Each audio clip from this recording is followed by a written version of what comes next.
This video will show you how to make perfect silky smooth chocolate ganache with 2 ingredients.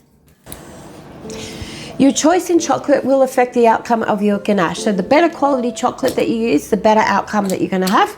We're going to slowly melt the chocolate over some boiling water.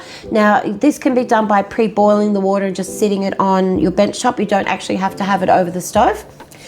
We're using 375 grams of chocolate and half a cup of heavy cream.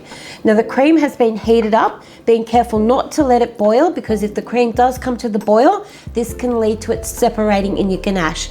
So heat it up to the point where it's hot, and then we're going to add it to the chocolate and mix it through until you get this beautiful ganache finish. Now before we pop this in the fridge, I want to show you a little tip that'll help you take your ganache from basic level to bakery level, and that is knocking these air bubbles to the surface and popping them with a toothpick. Set it aside in the fridge and let it settle without any of these air pockets in it, and you will get a silky smooth finish every time.